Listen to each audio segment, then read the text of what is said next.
Hello, everybody. This is Heiner Fruehauf, and as the founding professor of the College of Classical Chinese Medicine at NUNM, I'm giving you a brief synopsis of the history of the department, which first and foremost serves to enhance your personal and subjective relationship, not just to Chinese medicine in general, but to the special way in which we approach the medicine in this program. And I hope that this brief synopsis will help you. The relationship in for our medicine, one of the first and foremost factors is that we are not just collecting and memorizing that our impersonal data. Chinese medicine is a science, yes, absolutely is, but is also an art.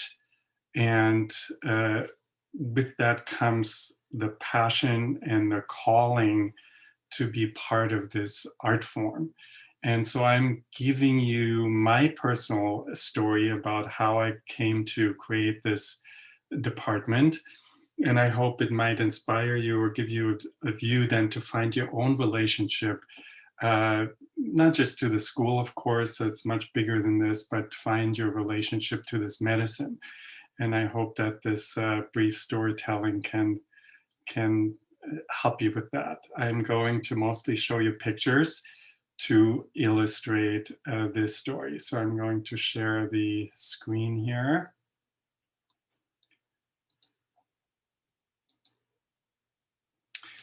All right, the picture you see here was taken in the 1890s and shows my ancestors on my father's side in the Frankfurt area of Germany. This is the person in the foreground is my great-great-grandfather who immigrated from a part of Eastern Germany. He was a shoemaker, and he had all these children. One of them was my great-grandfather, Martin Fruehauf, who is him here in the back. This was probably taken in the 1890s or so. So then in the, Martin had a son, Hermann, that's my grandfather. Here is his wedding picture from, I believe, sometime in the late 1920s, probably. My grandfather and grandmother. He was one of the first people in the family to leave the shoemaker's business and become a doctor, studying medicine. And he was very ambitious and successful, and was particularly, and this is why this is important for me and indirectly also for the history of the department, was interested in natural remedies. So he was essentially an MD with a naturopathic license or specialization, or nature cure specialization, which was possible in the 1930s to 1970s or so in Germany. Just like cardiology or gynecology, you could have that. Here is a 4th-generation picture with my grandfather, already an approbated physician, with his father Martin, the shoemaker who studied with Sebastian Kneipp, the great naturopath, who taught him how to make, in essence, Birkenstock-like sandals for health reasons, and his father, Reinhard, and holding the baby, his first son, my father, Hubert Fruehauf. My grandfather, at the end of his life, how I met him as a young boy when he died when I was 12 years old, at the desk in his private hospital, which was basically a nature cure hospital with 50 beds or so, mostly prescribing homeopathy. A lot of the remedies he was making himself. That hospital is still in operation at this time, run by a cousin of mine, who's mostly a cardiologist and practicing Western medicine, though, even though the label of homeopathic hospital Dr. Fruehauf is still out there. My father followed as the oldest son of the oldest son of the oldest son. He followed in his father's footsteps, became an MD after wanting to become a priest first, and then didn't like it very much after one semester, and studied medicine and also specialized in nature cure modalities, neural therapy, basically injection of saline solution or protein into nerve endings, which are most often acupuncture points for pain, also prescribing homeopathy and Western herbs and anthroposophical remedies like mistletoe. The reason why I chose this picture here, this shows him somewhere on an island in Spain early on in his career, is because when you come to my house or already have been there, you can see that this love of life that he had for European style wine, coffee, sun, ocean, that, ski tours, that was sort of his MO. Some of that has rubbed off on me. And he was both my grandfather and my father were very inspiring in that way, in that they had a deep love for nature and a deep trust in the body's ability to heal itself if you just guide it the right way. Here we are now jumping quite a few decades. This is me as a 21-year-old young man or boy still, when I was originally a student of literature and philosophy and Chinese and things Chinese, called Sinology, in Tübingen, University of Tübingen in Germany. And after 1 week, I changed my major from minor to Sinology because I loved it so much. Somebody read the Tao Te Ching to me when I was 12 years old, and I didn't understand a word, but it touched me so deeply that when I started going to college after high school, I remembered that, and something prompted me to cross-check that box of what minor first and then major to study.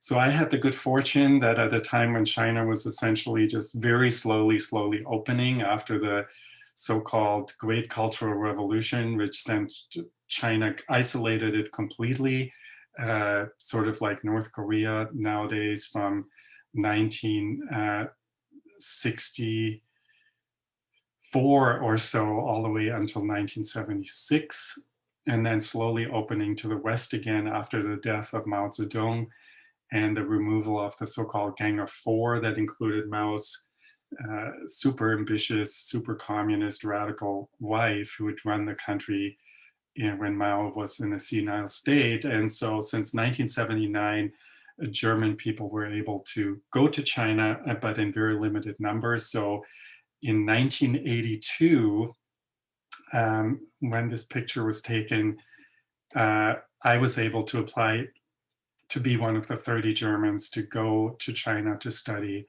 for a year or two. I ended up staying 2 years in Shanghai at Fudan University. And China was in transition at that time, slowly opening, but still very, not many foreigners there. It was a very special time for me.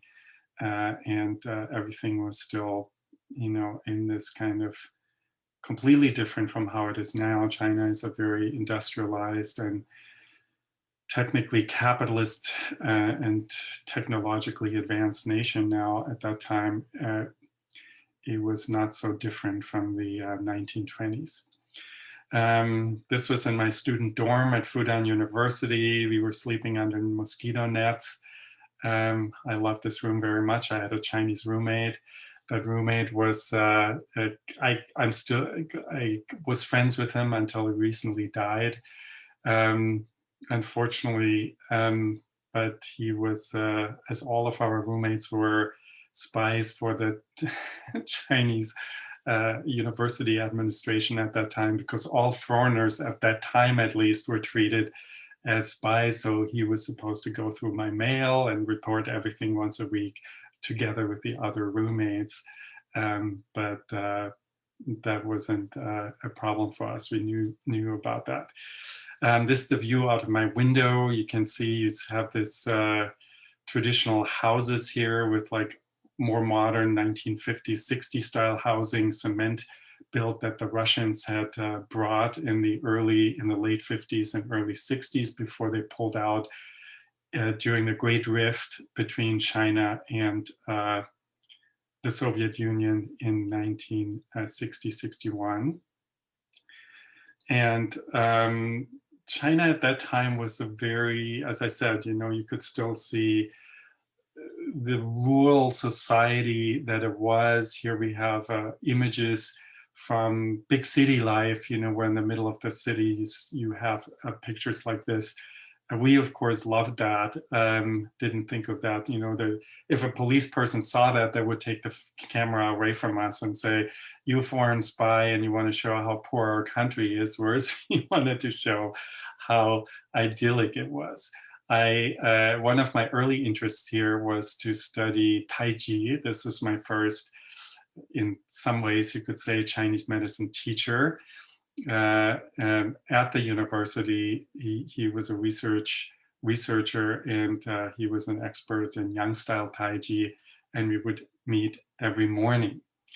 As a student in literature, I had, the major, did some very interesting things at the time. Like here is Wang Yixia in her 70s, the famed beauty of, and the wife of Udfus, who was a famous 1920s and 1930s writer who was in Shanghai, and he died and was murdered by the Japanese in the 40s. And his wife, though, was still alive, and here I am interviewing her in Shanghai.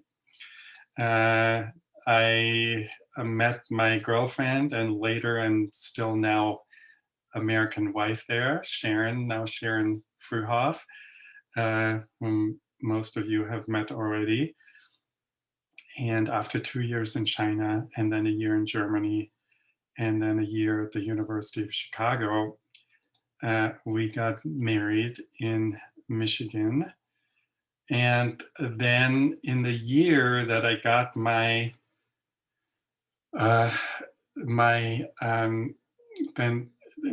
PhD in 1990, I was diagnosed with cancer as a young man. I was only 28, 9 years old. And I decided after I finished my PhD to go back to China to heal myself. This was like my Saturn return, I think, as it's called in Western astrology. We already had a child at that time. I had contracted the cancer without my knowing in Japan in 1987 to 88. We stayed a year in Tokyo for PhD research. And we got pregnant there, and then my wife gave birth to our son Benjamin, who's now 31 years old. And we all three of us went back to China when he was a year and a half. You can see the emaciated and weakened state I am in after not only surgery, but I refused the chemotherapy and the radiation and just wanted to focus on Qigong, Chinese herbs, acupuncture, and that's why we went back to China, mostly for self-healing purposes. This picture was taken during winter break in the year 1990-91 in Bali. I went to Chengdu University of Traditional Chinese Medicine Pharmacology because it was the earliest, I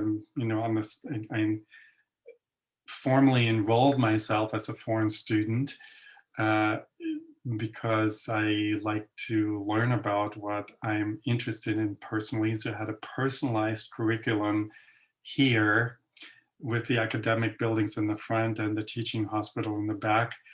I went there specifically because in the early 1980s, I had learned to love the southwest of China, where it's not only the birthplace of Taoism, but also all the herbs come that I'm most interested in. They come from this region in China.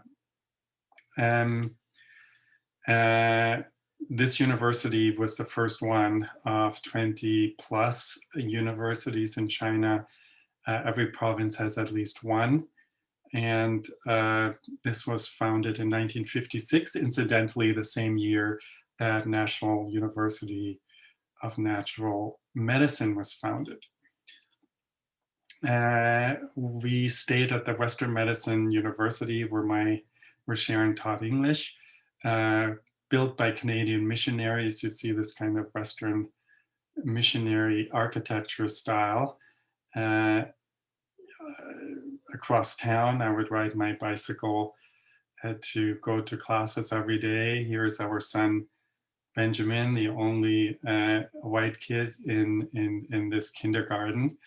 And at the university, my main mentor was this man who's tremendously been impactful for the founding of our college.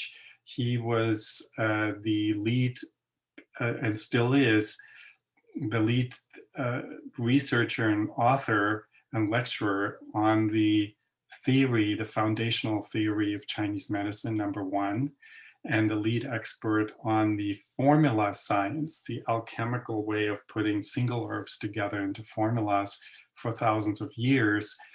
And there is the textbook that everybody's using in China to learn that.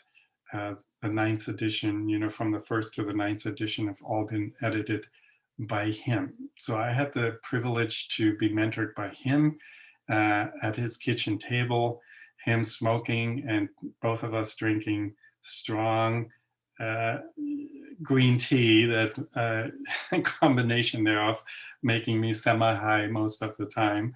And he was an extremely animated person, himself a miracle of Chinese medicine, because he was the son of Chinese doctors, Western medicine doctors, and he had an optic nerve inflammation when he was a teenager, turned blind, already learned blind skills, reading skills, and then through acupuncture, qigong, and Chinese herbs, he recovered his ability to see. But even if you now look as an eye specialist into his eyes, you say, "You're blind. I don't believe that you can see." So one of the mysteries of Chinese medicine, that information through alternative qi pathways can be transmitted in different ways. So he's a walking evidence that Chinese medicine really works. Deng Zhongjia. He was also the dean of the foundational department of the university at the time. And when he was teaching me 101, he was saying, which was very important, the one-on-one setup, because if it would have been at the university, luckily we didn't need a translator because of my sinology and previous 2+ years in China, I could speak fluent Chinese. And because of that, he could speak freely, because everything is politicized, and particularly at that time in China, and still is now. So even medicine, you need to follow a certain party line, what you say about energy, what you say about the spirit level of Chinese medicine in particular, you have to be careful with, since we are operating in a country with a Marxist, materialist, extremely scientist kind of dogma that is strongly influencing the medicine. And he always said, remember what we are teaching here, because I'm teaching you, even though I'm the dean, I cannot implement this way of teaching Chinese medicine that I believe is the right way here at the university, because it is the party bosses that run, that decide what goes into the curriculum. But you have the freedom to do that. You can take this form of the more original classical form of the medicine that is much more sophisticated, is much more fun, is much broader defined. You can bring that to the West. And as we Chinese people often do, when it becomes fashionable there, then we are willing to import it back here. So this is my hope for that. And I might say that after 25 years or 26 years now of the existence of our college, because I did indeed go on to then, after my return in 92, to establish the college of that you're now studying at NUNM, that our way of, the classical interpretation of the medicine has become an international movement, and is even going back into China now. So his wish has indeed been fulfilled on some level. Let us take a quick break here, and we will be right back.